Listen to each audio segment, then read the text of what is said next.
Assalamualaikum warahmatullahi wabarakatuh. Selamat datang di Day Arudija.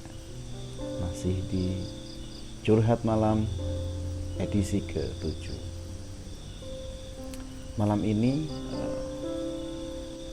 saya akan bercerita tentang satu pengalaman ya, ketika saya masih sekolah dulu.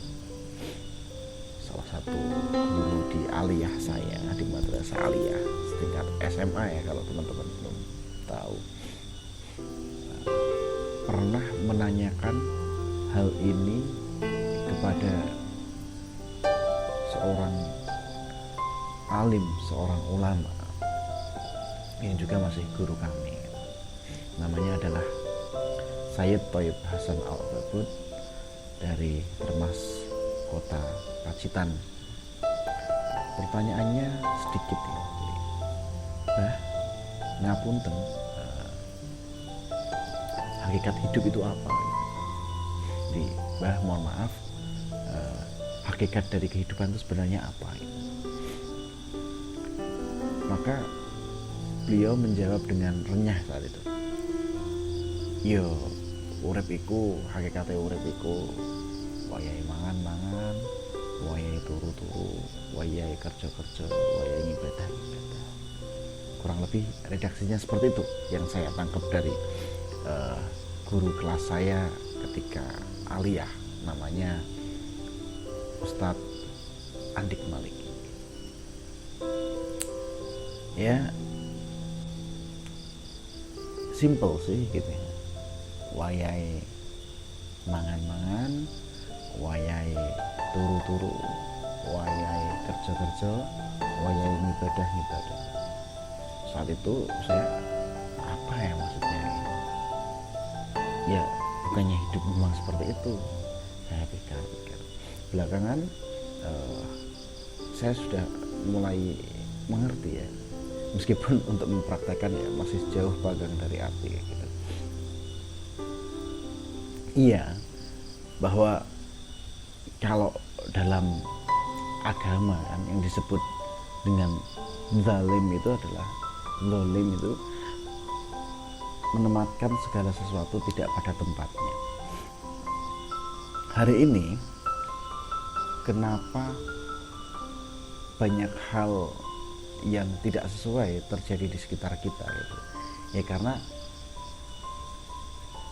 banyak hal juga yang ditempatkan tidak pada tempat semestinya kayak gitu.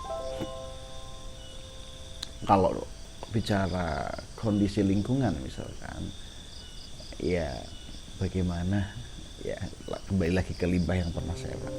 Bagaimana limbah yang seharusnya dikelola dibuang ke sungai begitu saja, sampah yang harusnya dikelola dibuang begitu saja, dibakar dan lain sebagainya. Polusi udara di mana-mana itu bagian dari segala sesuatu yang ditempatkan tidak pada tempatnya. Lahan yang seharusnya digunakan untuk lahan hijau, untuk tumbuhan yang sifatnya bisa menghasilkan oksigen, menghasilkan udara yang segar ke sekitar kita, kini hilang, dibabat habis. Kalau di Kalimantan ya jadi sawit, dan banyak hal yang ditempatkan tidak pada tempatnya.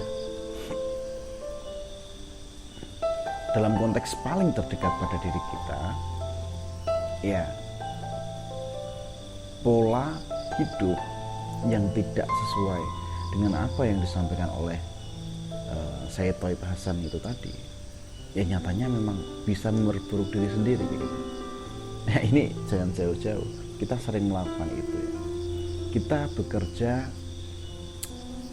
ada waktunya gitu, tapi seringkali mengambil pekerjaan itu ditaruh pada jam-jam, misalkan jam tidur gitu. Atau bekerja dengan begitu ngototnya gitu ya, begitu kerasnya,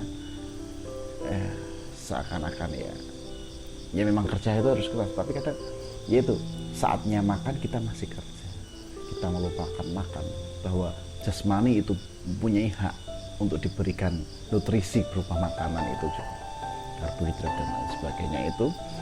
Kemudian ketika kita bekerja, di hari berikutnya, ya karena kita begadang misalkan kayak gitu dengan lembur yang sebelumnya, kemudian datang di jam kerja yang semestinya kita ngantuk dan kita tidur.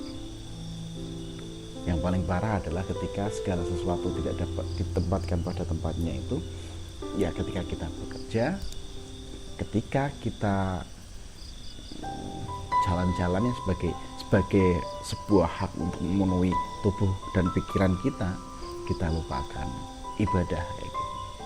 Jadi wayang ibadah, kudune ibadah, seharusnya ibadah itu seharusnya memang ibadah, tetapi kita gunakan untuk yaitu tadi bekerja sampai lupa ibadah, lebih lanjut rekreasi sampai lupa ibadah, dan banyak hal yang membuat kita lupakan ibadah kayak gitu.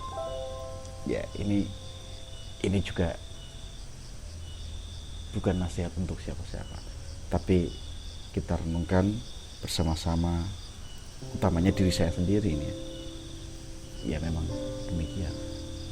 Nah, pola yang tidak sesuai pada tempatnya itu, saatnya makan malah tidur, saatnya tidur malah makan, saatnya tidur malah bekerja, saatnya bekerja malah tidur, saatnya ibadah malah kerja dan lain sebagainya, itulah yang membuat kita dirundung stres gitu. Karena apa? Karena porsinya terpulang-balik. Maka ya jangan heran ketika beberapa waktu lalu kita tahu ya, saya harus sebut merek ini ya, ketika Nia Ramadhani dan suaminya ditangkap karena narkoba, orang banyak bertanya, loh masa sih uang segepok, kan ibaratnya uang segepok dia punya gitu, kekayaannya itu mencapai 1 triliun ya. Itu misalkan hidup dengan biaya 1 hari 2 juta, itu tidak habis dalam 200 tahun itu uang 1 triliun itu, bayangkan. Tapi kenapa masih bisa, katanya alasannya stres gitu.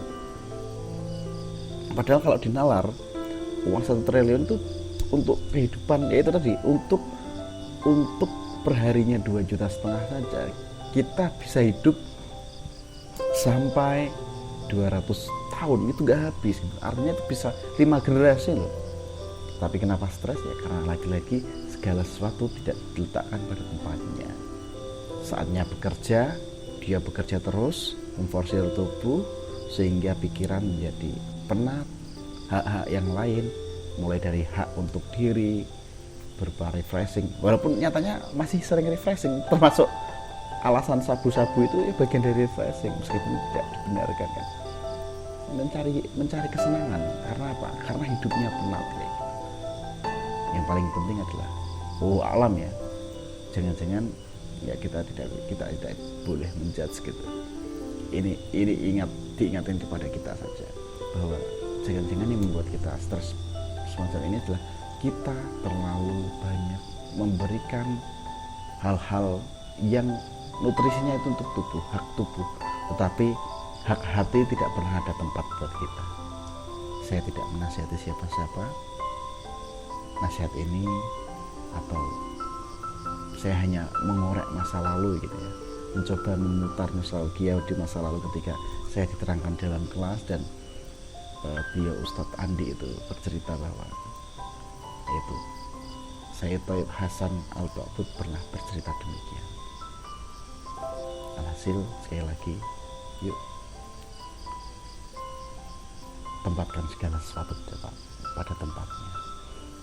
Wayai mangan-mangan, wayai turu-turu, wayai kerja-kerja, wayai ibadah-ibadah.